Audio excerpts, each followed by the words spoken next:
দেখছেন স্বপ্নধারা নিউজের এক্সট্রা সহযোগিতায় আলোক হেলথ কেয়ার অ্যান্ড হাসপাতাল। গত কয়েকদিন ধরে তিতুমির কলেজকে বিশ্ববিদ্যালয় করার দাবিতে যে আমরা আন্দোলন দেখলাম, একই সঙ্গে রাজপথ রেলপথ অবরোধ, কেউ কিছু বলল না। সরকারের পক্ষ থেকেও আমরা তেমন কোনো উদ্যোগ দেখিনি শেষ পর্যন্ত, যদিও তারা এক সপ্তাহের জন্য এই আন্দোলন 10 দিনের জন্য এই আন্দোলন স্থগিত করেছে, কিন্তু মানুষের চরম ভোগান্তি হয়েছিল। এর আগে আমরা দেখেছিলাম 7টি কলেজ স্বতন্ত্র একটি বিশ্ববিদ্যালয় দাবিতে আন্দোলন করেছে, সেখানেও জানি না কতটুকু কী হয়েছে, কতটুকু দাবি আদায় হয়েছে, কিন্তু মানুষের ভোগান্তি কিন্তু আমরা দেখতে পেয়েছি। একটা গণমাধ্যম হিসেবে আমরা দেখছিলাম গত 5 মাসে শতাধিক বিক্ষোভ হয়েছে রাজধানীতে বিভিন্ন বিষয় নিয়ে, এবং সেই বিক্ষোভগুলোতে কতটা তারা অর্জন করেছে, কতটা দাবি আদায় হয়েছে সেটিও নিশ্চয়ই আলোচনার বিষয়। কিন্তু একটি জিনিস নিশ্চিত, এইসব বিক্ষোভগুলোতে সাধারণ মানুষের ভোগান্তি কিন্তু চরমে ছিল, এবং এটি নিয়ে আলোচনা হয়েছে। কিন্তু ভোগান্তি কমানোর খুব যে উদ্যোগ কি আমরা দেখতে পেয়েছি, কাজে আজকে আমাদের আলোচনার বিষয় এরকম একটি, দাবির ভিড়ে ভোগান্তি ফ্রি। এই বিষয়টি নিয়ে কথা বলেন দুজন আমাদের সঙ্গে স্টুডিওতে আছেন। আমাদের সঙ্গে আছেন মাসুদ কামাল, সিনিয়র সাংবাদিক, আছেন আবু আলম মোহাম্মদ শহীদ খান, সাবেক সচিব। দুজনকে স্বাগত আমাদের অনুষ্ঠানে। মাসুদ কামাল, তিতুমির কলেজের আন্দোলন আপনি দেখেছেন, এটাকে 7 কলেজের আন্দোলন আমরা দেখেছেন। তিতুমির কলেজকে বিশ্ববিদ্যালয় করার দাবিতে যে আন্দোলনটা দেখলাম, কয়েকদিন ধরে টানা এই আন্দোলন হলো, তারা প্রায় প্রতিদিনই রাস্তা অবরোধ করছে, একটা গুরুত্বপূর্ণ রাস্তা অবরোধ করে রাখছিলেন। লাস্টের দিনে আমরা দেখলাম ট্রেন অবরোধ করে রাখলেন, সারা দেশের ট্রেন যোগাযোগ বন্ধ হয়ে গেল ঢাকার সঙ্গে। কিন্তু এখানে সরকারের আমরা কিন্তু খুব একটা উদ্যোগ দেখিনি যে যারা বিক্ষোভ করছেন তাদেরকে বুঝিয়ে রাস্তা থেকে ক্যাম্পাসে ফিরে নিয়ে যাওয়া, শুধুমাত্র আহ্বান ছাড়া খুব একটা আমরা তেমন কোনো উদ্যোগ আমরা দেখিনি। মানে এই ব্যাপারটাকে আপনি কি বলবেন যে গণতান্ত্রিক যে পদ্ধতি তার একটা উৎকৃষ্ট উদাহরণ, যে যেরকম প্রতিবাদ করতে পারে সেরকম করতে পারলো, এটি একটি উৎকৃষ্ট উদাহরণ, নাকি যে জনগণের ভোগান্তি কমাতে পারছে না সরকার, তাদের ব্যর্থতা, কোনটা দেখছেন? শুনেন, এটা উৎকৃষ্ট উদাহরণ, এটা হলো নিকৃষ্ট উদাহরণ। গণতন্ত্রে কোথাও বলা হয় নাই যে তুমি তোমার অধিকার আদায়ের জন্য এমন এমন কাজ করতে পারবা যাতে নাকি আরও অনেকের সমস্যা হবে। এটা গণতন্ত্রের কোনো সংজ্ঞাতেই নাই। আপনাদের সমস্যা করতে পারেন না। সরকারের দায়িত্ব হলো, সরকার কিন্তু কেবল স্টুডেন্টদের না, সরকার কিন্তু সাধারণ মানুষেরও। সরকারের দায়িত্ব হলো সাধারণ মানুষের পথটাকে পরিষ্কার রাখা। সরকারের দায়িত্ব হলো যাদের মধ্যে ক্ষোভ আছে সেই ক্ষোভটা নিরসন করা। নিরসন করার পদ্ধতি অনেকগুলো আছে, তাদের সঙ্গে আলোচনা করেন। আলোচনা কি সরকার করেছে? আলোচনা তো করতে হবে, কার্যকর আলোচনা করেন। আবার যারা দাবি করেছে, দাবিটা যদি ন্যায়সঙ্গত না হয়, সেই দাবি আলোচনা করে তাদের বোঝাতে হবে, ভাই তোমাদের দাবিটা ন্যায়সঙ্গত না, এটা আমি মানবো না। এগুলো তো আছে। এই প্রবলেমটা তো আরও আগে নোটিশ করা হয়েছিল, আগেও একবার হয়েছিল এই ঘটনা নিয়ে, মারামারি হয়েছে, অনেক কিছু হয়েছে রাতের বেলা। তো এই বিষয়গুলোকে আমি মনে করি যে খুবই ঠান্ডা মাথায় করা উচিত, সমাধান করা উচিত। দেখেন, একটা গভর্নমেন্ট যখন নাকি আপনি এরকম মানে আপনার অরাজনৈতিক গভর্নমেন্ট যখন থাকে, তখন এই ধরনের সমস্যাগুলির সমাধান কিন্তু কঠিন হয়ে যায়। এটা দেখে রাজনৈতিক গভর্নমেন্ট থাকতে এত কষ্ট হতো না, কিন্তু অরাজনৈতিক গভর্নমেন্ট তো ধরুন ওই স্টুডেন্টদের মধ্যে বিভিন্ন মানে আপনার রাজনৈতিক দলের লোকজন আছে, কিন্তু ওই এলাকায় বিভিন্ন দলের রাজনৈতিক লোক আছে, তাদের কিন্তু এই আন্দোলনের কোনো ভূমিকা নাই, তারা কিন্তু চুপচাপ বসে রয়েছে সবাই। এবং সরকারও চাইতে পারত। এটা তো একটা ইস্যুটা এটা ন্যায়ভিত্তিক ইস্যু না অন্যায়ের ইস্যু সে আলোচনা পরে করেন আপনি। এটার ইস্যু তো রাস্তাঘাট বন্ধ করে রাখছে, এটার ইস্যু না। দাবি তো অনেকগুলো আছে। আরও ওই যে কয়েকদিন আগে দেখলাম ওইদিকে রাস্তা, একদিন দেখলাম যে এদিকেও মহাখালীর দিকেও বন্ধ, আবার ওই দিকেও বন্ধ, শ্যামলীর দিকেও বন্ধ। তো আপনার সমাধানটা কীভাবে করলেন? সরকার কি করছে বলেন তো? এই দুইটা ঘটনা সরকারের কি ভূমিকা ছিল? সরকার কি দুই জায়গায় গেছে? আহ্বানটা কার কাছে করছে? আহ্বানটা কিভাবে করছে? এই আহ্বান জানানোর জন্য তারা কি তাদের সচিবালয় থেকে বেরিয়ে আসছে? সচিবালয় থেকেই আহ্বান জানিয়েছে। তাহলে ওই আহ্বানে কি মূল্য আছে? আসছিলেন 2 দিন আগে, আপনি আসলেন রাজপথে, অথবা আসলেন ঘরে অবসর নিয়ে বসে নাতিদের সঙ্গে বসে খেলাধুলা করতেছিলেন। এখন আপনি সচিবালয় থেকে আর বাড়িতে পারেন না, কি কারণে? এটা তো কোনো কথা হলো না। আপনি যেখানে গেছেন যাই না, বসে আপনি হয়ে গেছেন, অফিসার হয়ে গেছেন। ভাই এইগুলি ঠিক না। তাদের উচিত ছিল এদের সাথে বসতেছে না, হ্যান্ডেল করে না। মাঝখানে দেখলাম একদিন প্রধান উপদেষ্টা বলতেছে যে আপনারা রাস্তা বন্ধ করবেন না, আমাদেরকে কাজ করতে দেন। হ্যাঁ, আপনাদের যেটা আছে আমাদের লিখিতভাবে জানান। ওকে, লিখিতভাবে আমি জানাবো কোথায়? কিচ্ছু না। কেন দেখেন, এটা ডিসিশন নেওয়ার ব্যাপার, এটা তো খুব জটিল কোনো ব্যাপার না। আপনারা বলতে পারতেন, আপনারা রাস্তায় নামার আগে আপনাদের সমস্যাগুলো যৌক্তিকত উল্লেখ করে আপনারা আমাদেরকে মেইল করেন। ওনারা মেইল অ্যাড্রেস দিয়ে দিতে পারতো। কিন্তু ওনারা মেইল অ্যাড্রেস দেওয়ার কোনো সুযোগ নেই। ওনারা মেইল অ্যাড্রেস দিয়ে দিতে পারতো, আপনারা আমাদেরকে মেইল করেন। ওনারা মেইল অ্যাড্রেস দিয়ে দিতে পারতো, আপনারা আমাদেরকে মেইল করেন। একটা মেল দিতে পারতো। সেই মেলটা দিলে পরে 2 দিন 3 দিনের মধ্যে ওইটাকে জাজ করে তার লোকজন দেখে এটা কি, এটা কতটুকু কী করা যাবে তাদেরকে ইনফর্ম করতে পারতো মেলে, এই মেলের মাধ্যমে জমা দিতে পারতো যে এটা আমাদের পক্ষে সমাধান করা সম্ভব, আমরা অতদিনের মধ্যে করতে পারবো। অথবা সম্ভব না, কাজে আপনারা এটা নিয়ে আন্দোলন করেন না, করলে কিন্তু আমরা ব্যবস্থা নেব। যাই বলেন আপনি বলতে পারতেন তো, আপনি কি বলতেছেন? কোনো রকম মেল অ্যাড্রেস দিচ্ছেন আপনি? আপনার একটা প্রেস উইং আছে, এই প্রেস উইংয়ের কাজটা কি? বিভিন্ন জায়গায় যে ময়লা ফেলানো, এটা আপনার কাজ? আর রাজনৈতিক বক্তৃতা দেওয়া? প্রেস সেক্রেটারি বলে এই গভর্নমেন্ট নাকি অরাজনৈতিক সরকার না, এটা বলে এখতিয়ার অরিজিন থেকে, ও তো চাকরি করে, সে তো একজন এমপ্লয়ি, আমার টাকা সে বেতন পায় রে ভাই, তার এই কথা বলে এখতিয়ার তার কে দিচ্ছে? একটা এই ব্যক্তিকে সে এখতিয়ার রাখে? রাজনৈতিক সরকার কি অরাজনৈতিক সরকার এটা বলবে কে? এটা বলবে ক্যাবিনেট, এটা বলবে প্রধান উপদেষ্টা। কোন উপদেষ্টার মুখে পর্যন্ত শুনছেন সেটা বলছে এটাকে রাজনৈতিক? তিনি তো প্রধান উপদেষ্টার মুখপাত্র। সে প্রধান, তাহলে আমি ধরে নেব এটা প্রধান উপদেষ্টার মানে বক্তব্য। যদি এটা প্রধান উপদেষ্টার বক্তব্য হয় তাহলে এই গভর্নমেন্ট নির্বাচন কেমন করে পরিচালনা করবে? এই নির্বাচনকে কোনো পলিটিক্যাল গভর্নমেন্ট পরিচালনা করার এখতিয়ার আছে? আমরা তো মনে করি নাই। আমরা এতদিন ধরে আন্দোলন করছি নির্বাচন হবে একটা নির্দলীয় সরকারের অধীনে, যে যারা কোনো দল করে না। তো প্রধান উপদেষ্টা যদি নিজেই বলে যে আমরা একটা রাজনৈতিক সরকার, তাহলে সে নির্দলীয় কী করে হলো? বলেন কি করে হলো ভাই? সিম্পল কোশ্চেন তো, জবাব দেন। ওনারা মনে করেন যে উনি এপিতে চাকরি করছেন, জ্ঞান ট্যান আছে, আর বাদ বাকি সবাই বোধহয় চানাচুর খায় না? এই যে মানুষ চানাচুর খায়, এই যে মানুষ ভাত খায়, পান্তা ভাত খায়। জি, আবার আসবো আপনার কাছে। আবু আলম মোহাম্মদ শহীদ খান, আপনার কাছে জিজ্ঞেস করবো, শিক্ষার্থীদের আন্দোলন যদি দেখি, এর আগে আমরা কয়েকটি আন্দোলন দেখলাম। ইবতদায়ী শিক্ষার্থীদের শিক্ষকদের আন্দোলন ছিল, সেখানে কিন্তু আমরা দেখেছি পুলিশ ব্যবস্থা নিয়েছে যখন তারা সচিবালয়ের দিকে যাচ্ছিল, ব্যবস্থা নিয়েছে। এর আগে আদিবাসী শিক্ষার্থীদের একটা মিছিল সচিবালয়ের দিকে যাচ্ছিল, সেখানে আমরা দেখেছি যে পানি মেরে অথবা জল ছেটে থেকে ব্যবস্থা নেওয়া হয়েছে। কিন্তু শিক্ষার্থীরা আন্দোলনে করতে নামলে আইনশৃঙ্খলা বাহিনী ব্যবস্থা নেয় না, সরকারও একটু নমনীয় থাকে, ব্যবস্থা নিতে চায় না। মানে শিক্ষার্থীদের নিয়ে সরকারের এক ধরনের সহানুভূতি বলি, কিংবা একটু ভয় আছে যে ব্যবস্থা নিলে আবার উল্টো দিকে হয়ে যায় কিনা, এরকম কিছু কি? না, শিক্ষার্থীদের প্রতি তো সারা বাংলাদেশের মানুষের সহানুভূতি আছে এবং সবসময় ছিল, এটা নতুন না যে শিক্ষার্থীদের মানুষ অন্যভাবে চিন্তা করে। এবং 5ই আগস্টে যে সরকারের পতনের পর এই 36 দিনের যে আন্দোলন, সেই আন্দোলনে শিক্ষার্থীদের যে ভূমিকা, এই ভূমিকার কারণে তাদের প্রতি সম্মান বা তাদের প্রতি সহানুভূতি বা তাদের প্রতি একটা ভালোবাসা মানুষের আছে এবং এই সরকারেরও আছে।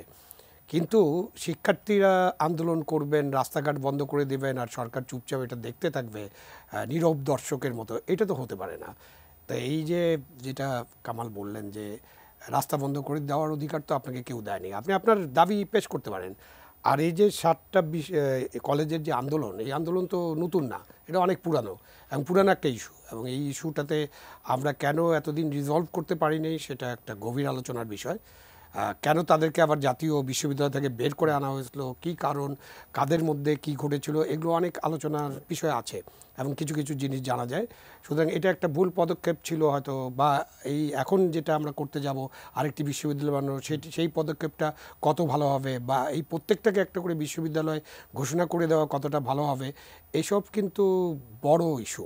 এই ইস্যু কিন্তু আপনি রাস্তাঘাট বন্ধ করে এটা সমাধান হবে না। সে কারণে আমাদের দেশে যে 12-13টার সংস্কার কমিশন গঠন করা হয়েছিল, তখন অনেকেই এটা বলেছেন যে শিক্ষা সংস্কার কমিশন একটা করা উচিত। এবং শিক্ষা নিয়ে আমাদের অনেক কথা আছে। আপনার দেশে নানান শিক্ষা ব্যবস্থা, 6 রকম, 7 রকম, 10 রকম। হ্যাঁ, আপনি একদিন মাদ্রাসা আছে, ইবতেদায়ী আছে, প্রাইমারি স্কুল আছে, আপনার কিন্ডার গার্ডেন আছে, মানে নানান মুখী। আমার বিশ্ববিদ্যালয় আছে, পাবলিক প্রাইভেট বিশ্ববিদ্যালয় আছে, মানে ইউনিভার্সিটি কলেজ আছে, কলেজ ইউনিভার্সিটি আছে। এই সব বিষয় নিয়ে আসলে আমাদের একটু কাজ করতে হবে। এবং এই অন্তর্বর্তীকালীন সরকার এটা শুরু করে যেতে পারতো এবং তারা শেষ করতে পারবেন না, কারণ কোনোটাই তারা শেষ করতে পারবেন না, এটা একটা পরিষ্কারভাবে জানা দরকার। যেহেতু আপনি যখন হেডলাইন পড়ছিলেন তখন দেখা গেল ঐক্যমত্য কমিশন আলাপ আলোচনায় বসবে। তো এখন ঐক্যমত্য কমিশন যখন আলোচনায় বসবে, ধরেন সংবিধান সংস্কারের একটি প্রস্তাবও তো আমরা ঐক্যমত্য হতে পারবো, কিন্তু একটি প্রস্তাবও বাস্তবায়ন করা যাবে না যতক্ষণ না নির্বাচন হয়েছে। নির্বাচনের মধ্য দিয়ে একটি সংসদ গঠিত হলেই কেবলমাত্র সংবিধানের কাটাছেঁড়া করা যাবে বা সংশোধন করা যাবে। সুতরাং আমাদেরকে অপেক্ষা করতে হবে, হয়তো আমরা একমত হতে পারবো কিছু কিছু বিষয়ে, তো যে কোনো আন্দোলন আমি যারা এই আন্দোলনে আহত হয়েছিলেন তারা কিন্তু অনেক দিন ধরে একটা আন্দোলন করছেন এবং অনেক কথা বলছেন তারা। আমার কাছে খুব অবাক লাগে যে শহীদদের যে ফ্যামিলি তারাও আন্দোলন করছেন, তারাও অনেক কথা বলছেন। আমার কাছে খুব অবাক লাগে যে আমাদের প্রায় 8 লক্ষ কোটি টাকার নাকি বাজেট হবে আগামী, এবং এর আগেই তো 7 লক্ষ কোটি টাকার উপরে বাজেট ছিল, এবং বাজেটে অনেক থোক বরাদ্দ আছে। আমাদের প্রধান উপদেষ্টার কাছে একটা তহবিল আছে এই যে বন্যা, সাইক্লোন এইসব মোকাবেলা করার জন্য। তা এই তহবিলটার অঙ্ক খুব কম না। তারপরে তারা একটা জুলাই ফাউন্ডেশন করেছেন, সেখানেও টাকা পয়সা আছে। তো এইসব ক্ষেত্রে আপনি একটা তালিকা করে তাদের যার যেরকমভাবে তাদেরকে পুনর্বাসন করা, এটার জন্য কিন্তু 6 মাস লাগে না, এটা খুব দ্রুত করা যায়। এবং আপনি যত দেরি করবেন তত এই তালিকা নিয়ে তত নানান কথাবার্তা হবে এবং একটা বিতর্কিত অবস্থা সৃষ্টি হবে। যেমন এখন আপনার 867 জনের মধ্যে একটা গেজেট নোটিফিকেশন করছেন, সো আপনি তো তালিকাটা করেই ফেলছেন। এখন দরকার যে এই তালিকার ভিত্তিতে কাদের কি অবস্থা এবং তাদের অবস্থাটা বিবেচনা করে তাদের সাথে কথা বলে তাদেরকে কাজ করা দরকার হলে। আপনি তো এই সরকার তো একটা এনজিও সরকার, অনেক এনজিওর প্রধানরা এখানে আছেন। দরকার হলে বাংলাদেশে তো এনজিওর কোনো অভাব নেই, অধিদপ্তরটা একটা ইন্ডিপেন্ডেন্ট এনজিও আপনি দায়িত্ব দিতে পারেন। আপনি ঠিকই বলছেন অধিদপ্তর, এটার জন্য অধিদপ্তর কেন করতে হবে? এই সরকার কি বুঝে না যে অধিদপ্তর কখন করা হয়, কেন করা হয়, একটা মন্ত্রণালয় কখন করা হয়? একটা অধিদপ্তরের কাজ হলো দীর্ঘমেয়াদী কাজ। অধিদপ্তর তো কোনোটা বাতিল হয় না। একটা কয়লা অধিদপ্তর ছিল, ওইটা মনে হয় এখন বাতিল হয়েছে, ছোটোখাটো 2-1টা অধিদপ্তর বাতিল হয়েছে। বাট অধিদপ্তর এমন একটা জিনিস যারা দীর্ঘমেয়াদী কাজ করবে, এটা তো কোনো দীর্ঘমেয়াদী কাজ না, এটা পুনর্বাসন। এটা তো অধিদপ্তর করার দরকার নেই। আপনি তালিকা করবেন, তালিকা অনুযায়ী সোশ্যাল ওয়েলফেয়ার যে মন্ত্রণালয় আছে সেখানে একজন খুবই মেধাবী বা যোগ্য একজন নিশ্চয়ই উপদেষ্টা আছেন, তার কথা আজকেও শুনছিলাম, উনি কথা বলছিলেন। তো তিনি এটা দেখতে পারেন। এবং social welfare ministry, social welfare department এবং উপজেলা পর্যায় পর্যন্ত আমাদের সোশ্যাল ওয়েলফেয়ার অফিসার আছে যারা সারা বাংলাদেশে অনেকগুলো ভাতা নিয়ে ডিল করে। বিধবা ভাতা, বয়স্ক ভাতা, অমুক ভাতা, মুক্তিযোদ্ধা ভাতা, অনেক ভাতা নিয়ে ডিল করে। এই যে বাচ্চাদের যে স্কুলের নারী শিক্ষাকে অগ্রগামী করার জন্য তাদের যে টিউশন ফ্রি এবং সে কারণে তাদেরকে বৃত্তিও দেওয়া হয়। তো তারা এই কাজটা তো খুব সহজেই করতে পারো। তারা লক্ষ লক্ষ মানুষকে নিয়ে কাজ করে।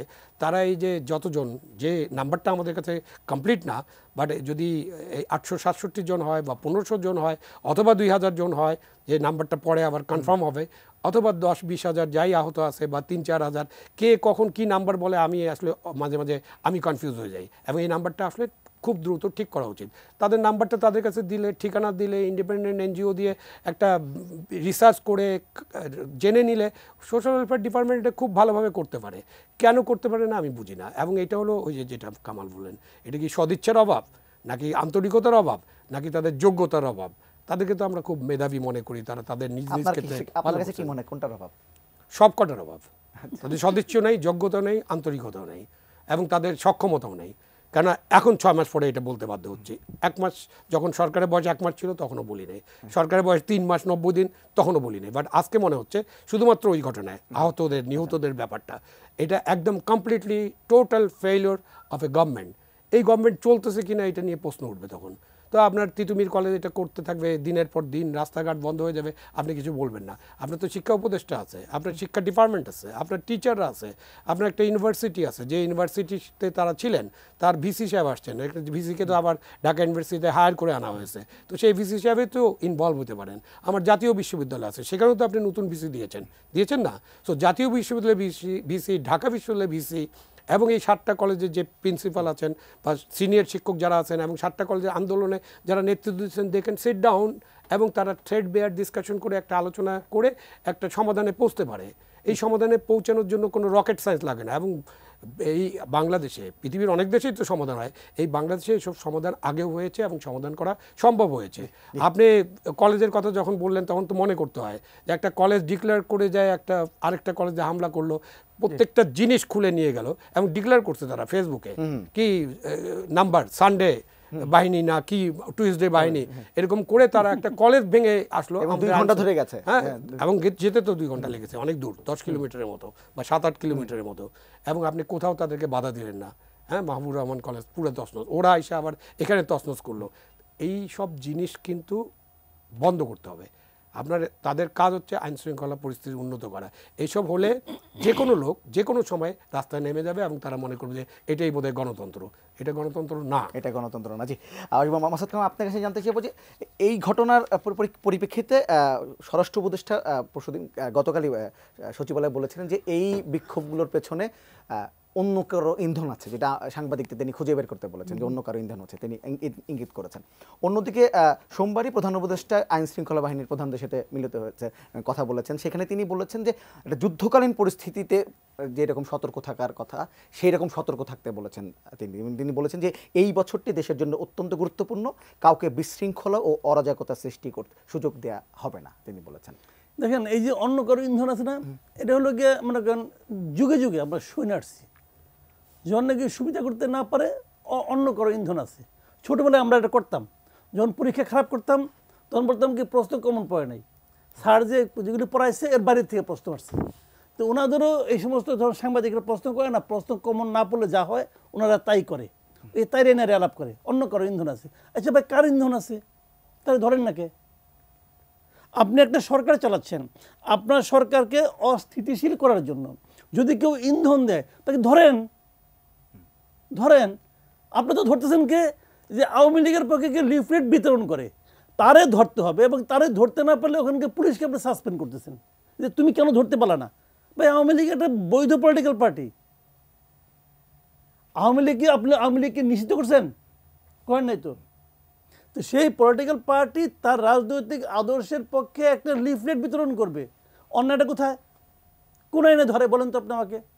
পুলিশ আইন মেনে চলে। আপনি আমাকে সিম্পলি বলেন ভাই, এটা আপনি, আমি খালি প্রশ্ন করেছি, এটা কোন আইনে আপনি ধরছেন তাকে? ওই শফিকুল আলমের আইন। শফিকুল আলম বলছে তাদেরকে কোনো করতে দেওয়া হবে না, ওনার বাপের দেশ থেকে এটা লিফলেটে সন্ত্রাসী কথা লেখা কে বলো? সন্ত্রাসী কথা ও দেখছে আগে, সে দেখছে আগে দেখে সন্ত্রাসী কথা লেখা থাকলে আপনি আইন অনুযায়ী তখন ব্যবস্থা নেবেন, মামলা দিবেন। আগে লিফলেটটা দেখেন, আপনি পড়েন, লিফলেট দেখার আগেই তো আপনি কোন আইনে বলেন না। আপনি আমি খালি ওনাকে জিজ্ঞেস করি, উনি তো একজন সরকারি কর্মচারী, ওনাকে আমি প্রশ্ন করেছি, উনি বলুক কোন আইনে উনি বলে এটা। তাহলে আইন চেঞ্জ করেন, বলেন আমি আইন মানি না, তাহলে আমিও আইন মানবো না, আপনিও আইন মানেন, কেউ আইন মানি না আমরা। দেশ আইনবিহীন দেশ চলবে, অসুবিধাটা কি আছে? তখন তো আইন না থাকলে পুলিশেরও দরকার নাই, কোনো প্রবলেম নাই তো। আমার কথা হলো কি, আপনি যদি আইন রাখেন, আপনি যদি সংবিধান রাখেন, আপনাকে ওই আইন এবং সংবিধান মানতে হবে। আর আপনি যদি এত বড় একটা পোস্ট থেকে আপনি নিজে যদি আইন ভঙ্গ করেন, তাহলে অন্যরা ভঙ্গ করলে তাদের আটকাবেন কি হিসেবে? কোন নৈতিকতার জোরে আটকাবেন? আপনি পারবেন না তো। দেখেন, এই যে সিম্পল যেটা বললাম ভাই, বলেন আগে শুরুতেই বলেন, এটা পুরনো সমস্যা। এই যে ছাত্রদের প্রবলেমটা, এই প্রবলেমটা ক্রিয়েট করছিল কে বলেন তো? এটা শেখ হাসিনা ক্রিয়েট করা প্রবলেম, এটা শেখ হাসিনা ক্রিয়েট করা প্রবলেম। এই 7 কলেজ একসময় জাতীয় বিশ্ববিদ্যালয়ের আন্ডারে ছিল না? ছিল। ওইখান থেকে বেরিয়ে আসলো কেন? শেখ হাসিনা বলছে বলে। তখন নাহিদ সাহেব ছিল ওই শিক্ষামন্ত্রী, আর আরিফিন স্যার ছিল ঢাকা ইউনিভার্সিটি ভিসি। এক অনুষ্ঠানে যে বলছে, আরিফিন স্যার বলছে আপনি নিতে পারবেন না। আমি যখন ইডেন কলেজে পড়তাম তখন আমরা তো ঢাকা ইউনিভার্সিটির আন্ডারে ছিলাম, তো তখন তো সবই ছিল। তখন কি জাতীয় বিশ্ববিদ্যালয় ছিল? জাতীয় বিশ্ববিদ্যালয়কে ক্রিয়েট করা হয়েছে কেন?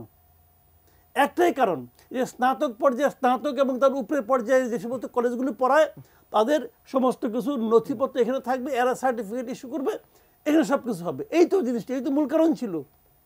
তো ওইখান থেকে আমি এই ছাত্রকে বের করে আনলেন কেন? আনলেন ঢাকা বিশ্ববিদ্যালয় সেটাকে অনার করলো না কেন?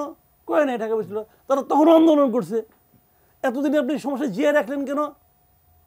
জাতীয় বিশ্ববিদ্যালয়ের আন্ডারে তাদেরকে আবার পাঠান না করে। জাতীয় বিশ্ববিদ্যালয়ের আন্ডারে 34 লাখ স্টুডেন্ট আছে, এদের এই 7 কলেজে 2 লাখ। তো 2 লাখ গেলে ওরা পারবে না? ওদেরকে দেন, এটা তো আলাদা ইউনিভার্সিটি করতে হবে কেন? আপনাকে উচ্চ বংশীয়, তারা সবাই নিম্ন বংশীয়। ওই খুলনার বিএম কলেজ বা মিশিগান এম কলেজ এগুলো সব নিম্ন বংশীয়, আর আপনি ঢাকা কলেজ, ইডেন কলেজ উচ্চ বংশীয়। ভাই, দেশ তো একটাই, সমস্যাটা কি? এই কথাগুলি যে বলার মতো মেরুদণ্ড এই শিক্ষামন্ত্রী আছে নাকি এই সরকারের কারো আছে? এরা অবসর জীবন যাবত থেকে উঠে আসছে, ঝিমাইতে আসছে, এখনো ঝিমায়। তাকে তো বলতে হবে রে ভাই, যে আমি এটা কেন দেবো? এটা তো লজিক সিম্পল। তাদের পাঠাই যান আপনি জাতীয় বিশ্ববিদ্যালয়ের আন্ডারে, দেন পাঠান না কেন? আপনার তো পপুলার হওয়ার দরকার নেই, আপনি ইলেকশন করবেন নাকি রে ভাই? আপনি পপুলার যাচ্ছেন কেন? এগুলো সিম্পল সলিউশন কিন্তু। তো আপনি এটা করবেন না, তো ওরাও আছে ওখানে। কে আছে? ওই দিন আমার সঙ্গে দেখা একদিন মানে ছাত্র দলের সাধারণ সভাপতি ছিল, আর এই বৈষম্যবিরোধী ছাত্র আন্দোলনের যে সচিব ছিল, মানে ও ছিল, ওই যে আরিফ নাকি যার নামক। ওদেরকে জিজ্ঞাসা করলাম যে এদের এই আন্দোলনটাকে আপনারা করতেছেন? ওই কি না। আমি কি আপনারা কি আন্দোলনের সঙ্গে আছেন? ওই কি না, আমরা এই আন্দোলনের সঙ্গে নাই। তাহলে ওরা কে আন্দোলন করতেছে? ওরা কারা? এই জন্য তো তৃতীয় পক্ষ খুঁজে বের করছে। ওরা আন্দোলন এটার মধ্যে তৃতীয়, তাহলে আজকে আপনি বিশ্ববিদ্যালয়ে বানান তিতুমির কলেজকে, কালকে ঢাকা কলেজ বলবে আমি কি তার চেয়ে পুরানো না? ঢাকা কলেজের ঐতিহ্য কি তার চেয়ে বেশি না? ইডেন যদি বলে আমরা মহিলাদের জন্য একটা বানান আপনি মহিলাদের জন্য। সারা দেশেও তো যে কলেজ সারাদিন এই কাম করে থাকেন। সারা দেশে একটা ফোন আছে মনে হয়, একটা ফোন নেব। হ্যালো হ্যালো হ্যালো, জি আপনার নামটি বলে প্রশ্নটি করুন। জি, আসসালামু আলাইকুম। আমি আসিফ বলছিলাম।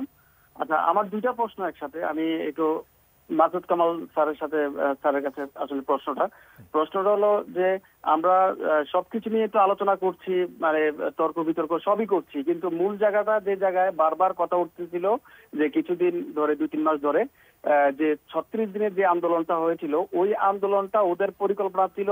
কেউ বলছে সমন্বয়কারীরা 3 বছর 4 বছর ধরে পরিকল্পনা ছিল। তো ওই পরিকল্পনার মাধ্যমে উস্কানি ভাবে যদি কোনো ছাত্রদেরকে রাস্তায় নামানো হয় এবং বন্দুকের নিচে যদি ওদেরকে নামানো হয় ওইরকম পরিকল্পনা করে, তাহলে এইটার বিচার যে খুনি হাসিনা যদি হত্যা করে, তাহলে ওই উস্কানি দাতাদের বিচার এবং খুনি হাসিনাদের বিচারের সাথে ওই উস্কানি দাতার বিচার হবে কিনা এই সাধারণ ছাত্রদের যারা মারা গেল। 1 নম্বর প্রশ্ন। আর সেকেন্ড হলো যে সাবেক সচিব মহোদয় আপনি বলেছিলেন যে আন্দোলন করবে, ওরা দাবি জানাবে, একটা লিখিত আকারে দাবি জানাবে, কিন্তু ওরা রাস্তা ব্লক করে কেন? কিন্তু 36 দিনের আন্দোলনে দেখেছি যে ঢাকা চট্টগ্রামের মতো হাইওয়ে রোড কিন্তু প্রথম দিন থেকে এই যে কুমিল্লা অঞ্চলে, ফেনী অঞ্চলে, বিভিন্ন অঞ্চলে কিন্তু ব্লক করে দিচ্ছে। তো সেইটার খাতিরে যদি সরকার কোনো পদক্ষেপ নিয়ে থাকে, সেটা কতটুকু ভুল করেছে সরকার, তৎকালীন সরকার, স্বৈরাচারী সরকার? আর এখন যেটা বলতেছেন যে অবৈধ যে রাস্তা আটকানোটা, সেটা কতটুকু যৌক্তিক? এখানে কিন্তু আমরা সাধারণ আপনার প্রশ্নটি বুঝতে পারছি, ধন্যবাদ আপনাকে। আরেকজন আছেন। হ্যালো। হ্যাঁ হ্যালো। জি আপনার নামটি বলে প্রশ্নটি করুন। আচ্ছা, আমি ঠাকুরগাঁ থেকে হারাধন বলছি। জি। আমার প্রশ্ন, আমরা 5 আগস্ট স্বৈর শাসকের পর একটা বাংলাদেশে স্বাধীন রাষ্ট্র পাইছি। আমাদের স্বাধীনতা কি এই যে আমি হেলমেট ছাড়া গাড়ি চালাবো, ফিটনেস ছাড়া গাড়ি চালাবো, ট্রাফিক আমাকে হাত দেখাতে পারবে না, ও আটকাইতে পারবে না, কোনো জরিমানা করতে পারবে না? আজকে দেখেন 5 আগস্ট মনে হয় লাইনটি কেটে গেছে, নিশ্চয়ই খুন খরাবি বেড়ে গেছে, এমনকি ঘটনা বেড়ে গেছে। আজকে দেখা যায় কি ওই পাওয়ার সময় প্রতিটা রাজনৈতিক দল বলে ওরাই নাকি দেশকে ভালোবাসে, সাধারণ দেশকে ভালোবাসে না। তো ওরা যে দেশকে ভালোবাসে, ওরা কি আজকে অন্ধের মতো হয়ে আছে? প্রতিটা রাজনৈতিক দল ওরা কি কোনো আন্দোলনে আসতে পারতেছে না? এসব কিছু কেন হচ্ছে? কেন বিনা ইস্যুতেই আজকে হরতাল অবরোধ? এই বিষয়ে হরতাল অবরোধ কার ক্ষতি? আমাদের সাধারণ মানুষ তো আমরা আপনার প্রশ্নটি বুঝতে পেরেছি। যে দুজন দর্শক আছেন, একটু দ্রুত ফোনটা নিয়ে নিব। Hello hello. ওয়ালাইকুম সালাম। দ্রুত আপনার প্রশ্নটি বলুন। আমার প্রশ্ন হচ্ছে স্যার, আমি মাসুদ কামাল স্যারের কাছে প্রশ্ন করছি যে ছাত্ররা আন্দোলন করে স্বাধীন করল নতুন স্বাধীন,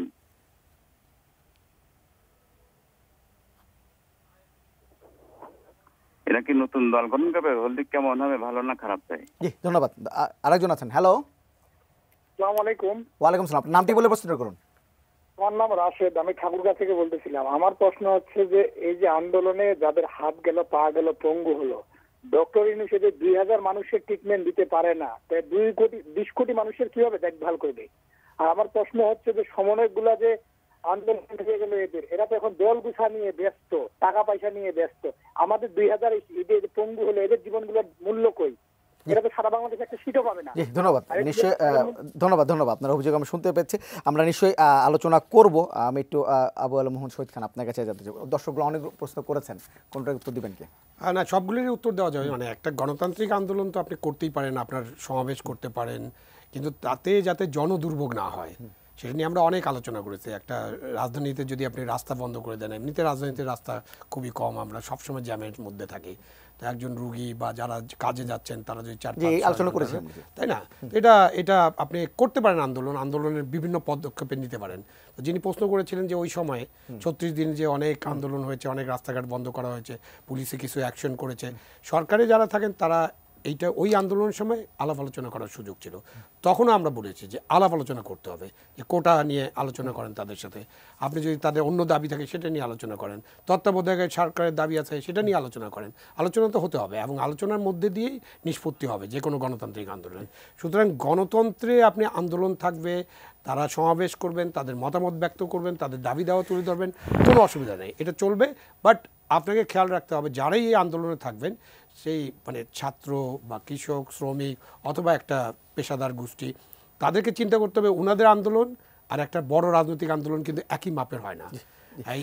এইভাবে চিন্তা করে জিনিসগুলো। আচ্ছা, আমি একটা অন্য প্রশ্ন আপনার কাছে করবো, সেটা হচ্ছে আপনি নিশ্চয়ই সংবাদে দেখেছেন যে আগামীকাল জনপ্রশাসন সংস্কার কমিশন তাদের রিপোর্ট প্রধান উপদেষ্টার কাছে জমা দিবে। এই জনপ্রশাসন সংস্কার কমিশনের নিয়ে কিন্তু বেশ বিতর্ক হচ্ছে এবং প্রশাসন এটি নিয়ে কিন্তু ব্যাপক একটা ক্ষোভের সৃষ্টি হয়েছিল, আন্দোলনমুখ অবস্থার সৃষ্টি হয়েছিল। এই যখন কমিশনে এই প্রস্তাব জমা দিবে, যখন প্রস্তাবগুলো আসবে, আপনার কাছে কি আশঙ্কা হচ্ছে যে এরকম পরিস্থিতি আবার হতে পারে, জনপ্রশাসন ক্ষোভ? না, আমি আশঙ্কা করি না এবং আমি কোনো আন্দোলনের প্রয়োজনও দেখি না। প্রথম কথা হচ্ছে যে সংস্কার কমিশন তো একটা প্রস্তাব দেবে, সুপারিশ করবে, সব সুপারিশ সরকার গ্রহণ করবে এইরকম তো ধরে নেওয়া যাবে না, তাদের প্রস্তাব তো চূড়ান্ত না। সুতরাং এটা নিয়ে যে ঐক্যমত্য কমিশন যে আলোচনায় বসবেন, সেখানে আলাপ আলোচনা করে তাদের এই বিষয়গুলো ঠিক করতে হবে। এবং নিশ্চয়ই যেসব বিষয় নিয়ে সমালোচনা হয়েছে, যেসব নিয়ে বিতর্ক সৃষ্টি হয়েছে, জনপ্রশাসন কমিশন ওনার যে লিডারশিপ আছে মহিত চৌধুরী সাহেবের, উনি নিশ্চয়ই এগুলো দেখেছেন, আলাপ আলোচনা করেছেন। সুতরাং এগুলোর ব্যাপারে তিনি কি প্রস্তাব দেন, পুরো প্রস্তাবটা দেখার পর আমার মনে হয় যে আমরা আলোচনা করতে পারবো। এবং এই প্রস্তাবগুলো আমার মনে হয় যে এই প্রস্তাবগুলো সব উন্মুক্ত করে দেওয়া দরকার। আপনি ঐকমত্য কমিশনের সাথে আলাপ করেন, খুব ভালো কথা, আপনি এটা জাতির জন্য উন্মুক্ত করবেন না কেন? আমরা তো এর আগেও কমিশনের রিপোর্টগুলো সব দেখি, সব জমা হয়, এরপরে এটা ঠান্ডা ঘরে চলে যায়, মানে ফ্রিজে চলে যায় এবং এটা কখনো বের হয় না। অনলাইনে দিয়ে দেবে বলছেন? অনলাইনে দিবে কেন? এটা পত্রিকায় দিয়ে, অনলাইনে দেখ এবং একেবারে বই আকারে ছাপায় দেখ কেন? অনলাইনে যে আমরা এখন অনলাইনের কথা বলি, এইখানে একটা কথা বলা দরকার, বাংলাদেশের কত লোক অনলাইনে এইসব লেখাপড়া করে বলেন? আমরা শুধু কি একটা বিশেষ শ্রেণীর জন্য এগুলো দিব? বাংলাদেশের অনেক মানুষ আছে যাদের কাছে এই জিনিসগুলো যাওয়া দরকার। তো অনলাইনে দিলে অনলাইনে কতজন হিট করবে, কিভাবে হিট হবে, কতজন অনলাইনে মতামত দিবে এবং অনলাইনের মতামত তারা ঠিকমতো ওগুলো দেখছেন কি না, এটার ব্যাপারে তো সন্দেহ আছে। অনলাইনে দিবেন আপনি বললেন, তারপরে 15 দিন পরে বলবেন যে অনলাইন তো টাইম শেষ হয়ে গেছে, আমরা এটা করলাম। খুব যে একটা পরিবর্তন হয় এটা আমরা দেখি নেই।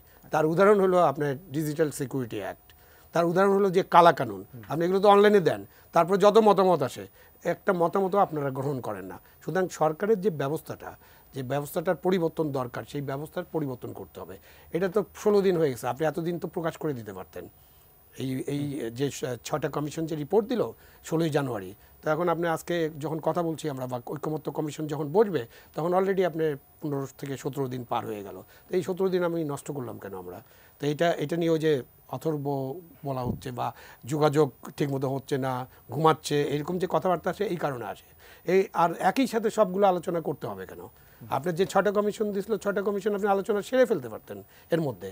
তো এর যে প্রিপারেশন নাই, মানে ডক্টর ইউনূস যখন বললেন যে আমরা 31শে ডিসেম্বর পর্যন্ত সময় দিলাম, তার মধ্যে রিপোর্টগুলো আসবে এবং এই রিপোর্টগুলো পাওয়ার পরে আমরা রাজনৈতিক দল এবং অংশীজনদের সাথে আলোচনা করব। তো আপনার প্ল্যান থাকবে না? 31শে জানুয়ারির পরে তো প্ল্যান থাকবে, 31শে জানুয়ারিতে যিনি রিপোর্ট দেবেন তার রিপোর্ট নিয়ে আমরা 2-3 তারিখে বসে যাব, হ্যাঁ, আলোচনা করার জন্য। এটা তো এমন না যে আপনি কিছু নিয়ে আলোচনা করবেন, কিছু নিয়ে আলোচনা করবেন না। ফুল রিপোর্ট তো আমরা দেখতে চাই, পুরো রিপোর্ট তো দেখতে হবে। সংবিধান সংস্কার কমিশন কি রিপোর্ট করলো, কোথায় তারা পরিবর্তন চায়, তো সেটা দেখতে হবে। আপনি ধর্মনিরপেক্ষতা বাদ দিয়েছেন, রাষ্ট্রধর্ম বাদ দেন নেই, তাই না? তো আপনি কেন বাদ দিলেন? এখন এটা অ্যান্সার যদি এরকম হয় যে এর আগেও তো এই রাষ্ট্রধর্ম নিয়ে কোনো কথা হয়নি, কেউ আপত্তি করেনি, তো ধর্মনিরপেক্ষ নিয়েও তো কেউ আপত্তি করেনি, জাতীয়তাবাদ নিয়েও কেউ আপত্তি করেনি। সুতরাং এইসব আলোচনা করে তো হবে না। ফুল রিপোর্ট জনগণের সামনে থাকতে হবে এবং রাজনৈতিক দলগুলোর সাথে যে আলোচনা হচ্ছে, আমার প্রস্তাব হলে এই আলোচনাটা টিভিতে একেবারে ব্রডকাস্ট করা হোক, ওপেন। আপনি আমেরিকান, আপনি তো কি নতুন রাজনৈতিক বন্দোবস্ত, নতুন বাংলাদেশ, অনেক কিছু বলছেন না, পরিবর্তিত বাংলাদেশ, তাহলে এইসব আলোচনা আর গোপন থাকবে কেন? ডক্টর ইউনূস এবং তার যে সঙ্গীরা যারা বসবেন, অন্যদিকে যারা বসবেন, টিভিতে এটা ব্রডকাস্ট করেন আপনারা, আপনারা টিভিতে লাইভ ব্রডকাস্ট হবে, আমরা শুনবো যে উনি কী বলছেন, রিয়াজ সাহেব কী বলছেন, বা আরেকজন মুহিত সাহেব কী বলছেন, ডক্টর ইউনূস কী বলছেন, রাজনৈতিক দলেরা কী বলছে, আমরা শুনে জনগণ তাদের মতামত। আপনারা বারবার বলে না জনগণ কি মনে করে, বারবার কিন্তু এটা বলে জনগণ কি এখন ইলেকশন চায়? আরে ভাই, জনগণ ইলেকশন চায় না ইলেকশন চায় না এটা আমি কিভাবে বুঝবো? এটা বোঝার একটাই মাত্র পন্থা আছে, জনগণের মতামত বোঝার, মানে গণতান্ত্রিক রাষ্ট্রে জনগণের মতামত বোঝার একটাই পন্থা, সেটা হলো নির্বাচন দিলে এবং সেটা সুষ্ঠু নির্বাচন হলে জনগণ কি চায় সেটা বোঝা যায়। আরেকটা পন্থা, যখন নির্বাচন নাই, নির্বাচন তো আর প্রত্যেক দিন করা যাবে না, গণভোট প্রতিদিন করা যাবে না, এবং গণভোট করার আমাদের এখন সংবিধানে কোনো সুযোগও নেই, এবং গণভোট কেমন হয় এটা আমরা কিন্তু জানি, আমি ওই আলোচনায় যাচ্ছি না, কারণ দু একটা গণভোট দেখার আমার সৌভাগ্য হয়েছে। সুতরাং গণভোট কী হয়, কীভাবে গণভোটে লোকজনকে আনা হয়, কেমনভাবে বাক্স ভরা হয় এটা আমরা জানি, যখনই হয়েছে তাই করা হয়েছে। সুতরাং গণভোটে কোনো সমাধান না, জনগণের মতামত প্রতিফলিত হয় রাজনৈতিক দলগুলোর মধ্য দিয়ে, বিকজ রাজনৈতিক দলগুলো জনগণের কাতারে থাকে। জনগণের মতামত প্রতিফলিত হয় মিডিয়ার মাধ্যমে, কারণ মিডিয়া আপনারা জনগণের কাছে জানতে চান। জনগণের মতামত প্রতিফলিত হয় বিভিন্ন, এই যে মিডিয়াতে অনুষ্ঠান হয়, বিভিন্ন সংবাদ সম্মেলন, বিভিন্ন আন্দোলন। যেমন আমরা বুঝতে পারছি না যে তিতুমির কলেজ একটা বিশ্ববিদ্যালয় চায়, কেন বুঝলাম? তিতুমির কলেজের ছাত্ররা আন্দোলন করছে। এইভাবে জনগণের মতামত প্রতিফলিত হয় স্থানীয় সরকারের যে সব প্রতিষ্ঠান আছে তাদের মাধ্যমে।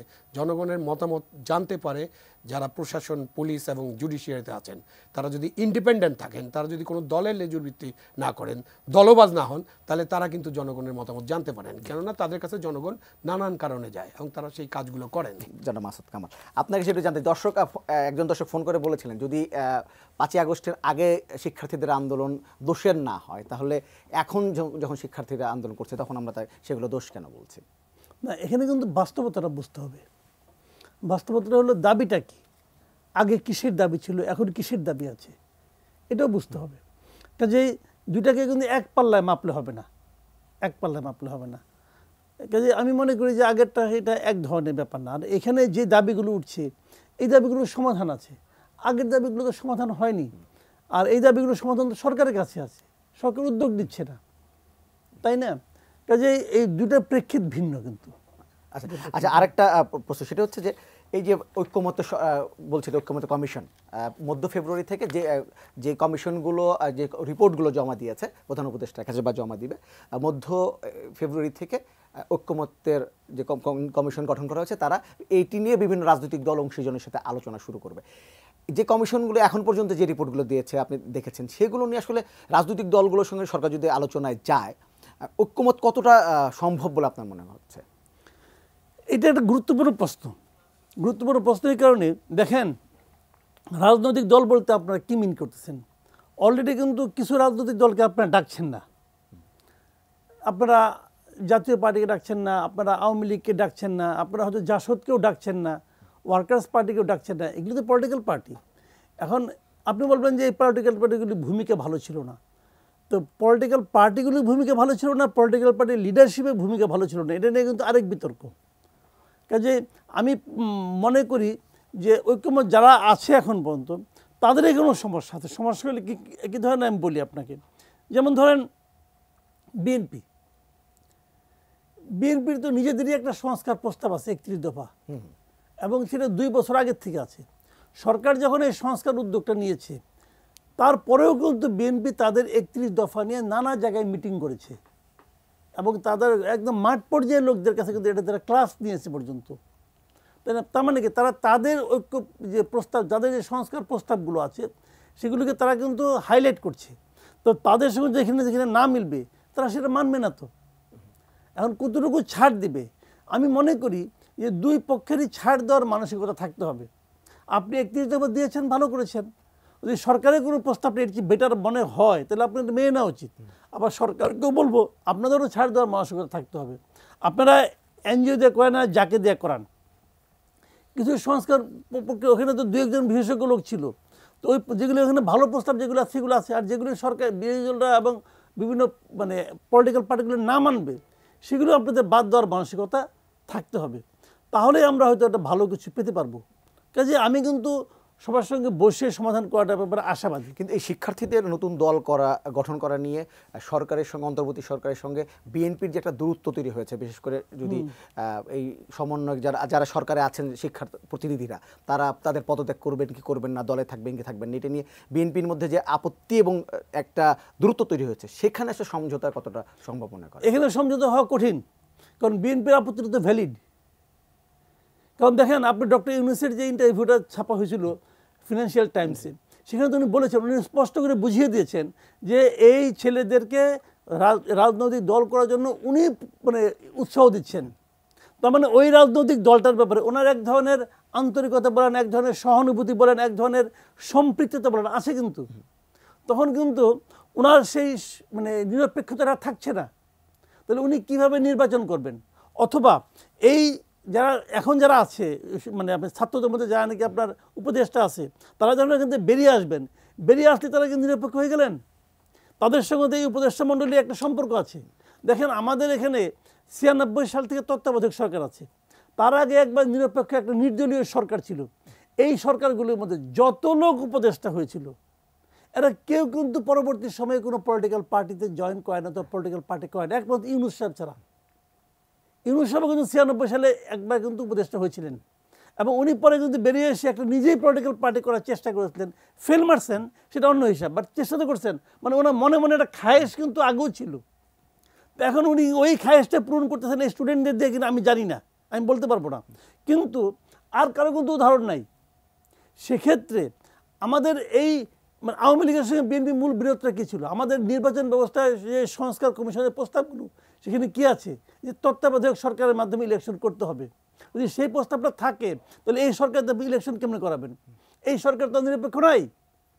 এবং এই সরকারের আবার আপনার প্রেস মিনিস্টার যেটা আছে, এই আপনার প্রেস সেক্রেটারি, সে তো বলেই দিচ্ছে এটাকে রাজনৈতিক সরকার। তাহলে তো এই সরকার তো একটা পলিটিক্যাল গভর্নমেন্ট, তো পলিটিক্যাল গভর্নমেন্ট আবার তার একটা পলিটিক্যাল পার্টিও হচ্ছে, তাহলে এই গভর্নমেন্টের নিরপেক্ষতা থাকলো কোথায়? আমি তো মনে করি ডক্টর ইউনূসের এই সরকার, তারা নির্বাচন পরিচালনা করার মতো যোগ্যতা অলরেডি হারাই ফেলেছেন, এটা মনে করি।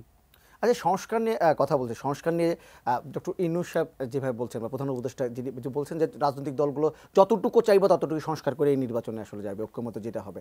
আবার অন্য উপদেষ্টা বলেন, কিংবা যদি তাদের প্রেস উইং থেকে যে বক্তব্য দেওয়া হচ্ছে, মানে তাদের সবগুলো কথার কি এক সুরে, আপনি সুরটা কি একই রকম? না, সংস্কার নিয়ে মোটামুটি আমি একই সুর পাচ্ছি। আচ্ছা, ডক্টর ইউনূস যে কথা বলছেন, সবাই মিলে যেগুলো মানবেন, একটা করে তুলবেন, সবাই যদি একমত হয় তবে সেটাই হবে। এখন সবাই মিলে কয়টা একমত হবে সেটা আমরা দেখি, দেখার পর আলোচনা করি। এবং আরেকটা কথা বলেছেন যে অংশীজন, আমি কিন্তু অংশীজন বলতে দেশের সমস্ত জনগণকে বুঝি। কাজে আমিও দাবি করব সবগুলি সংস্কার কমিশনের প্রস্তাব ডিটেল এটা পাবলিক ডোমেইনে দেওয়া হোক। আচ্ছা, এটা পাবলিক ডোমেইনে দেওয়াটা আমি জোর দাবি জানাচ্ছি। এবং পাবলিক ডোমেইনে দিলে যারা দেখা আগ্রহী তারা দেখবে, যারা আগ্রহী না তারা দেখবে না, এবং সেটা নিয়ে তাদের মন্তব্য করবে। এখন তো অনেক প্ল্যাটফর্ম আছে মন্তব্য করার, মন্তব্য করবে, তারপর তারা কয়টা গুণে কয়টা মানে, দেখা যাক কি হয়। আপনার কাছে কি মানে এখন মনে হচ্ছে যে এখনকার যে পরিস্থিতি, তাতে আসলে ঐক্যমত তো আসলে তাহলে সম্ভব, যদিও চেষ্টা করি? আমি এখনো মনে করি সম্ভব। আচ্ছা, এখনো মনে করি সম্ভব। এবং আমি এটাও মনে করি, যে প্রশ্নটা আপনি করেন নাই কিন্তু আমি বলতেছি একসঙ্গে, আমি এটাও মনে করি যে এই বছরের মধ্যেই, এখন যে প্রক্রিয়া অগ্রসর হচ্ছে, এই বছরের মধ্যে নির্বাচন করাও সম্ভব। আচ্ছা, কারণ আপনি যদি আপনার কি বলে ফেব্রুয়ারির থেকে, মধ্য ফেব্রুয়ারি থেকে যদি আপনি সংলাপ শুরু করেন, ঐক্যমত্য কমিশনের মাধ্যমে সবার সঙ্গে সংলাপ শুরু করেন, এবং বলছে রমজান পর্যন্ত চলবে, হোক পুরো রমজান সংলাপ, ঈদের পর তো সংলাপ শেষ। ঈদের মধ্যে তো আমরা বুঝতে, ঈদ মানে কি এপ্রিল, এপ্রিলে ফার্স্ট উইকে আমি জেনে যাব যে আমাদের সংস্কার প্রস্তাবগুলি কী কী থাকলো। তো এপ্রিলের পরে আপনারা কতদিন নেবেন ইলেকশন? অক্টোবরের মধ্যে ইলেকশন সম্ভব? তাহলে জি, ধন্যবাদ মাসুদ কামাল আমাদের অনুষ্ঠানে যুক্ত হওয়ার জন্য। দর্শক, নিউজ আর এক্সট্রা থেকে আজকে পর্ব থেকে এখানে বিদায় নিচ্ছি। আগামী পর্ব আবার দেখা হবে। ততক্ষণ পর্যন্ত ভালো থাকবেন, সুস্থ থাকবেন, এটিএন সঙ্গে থাকবেন।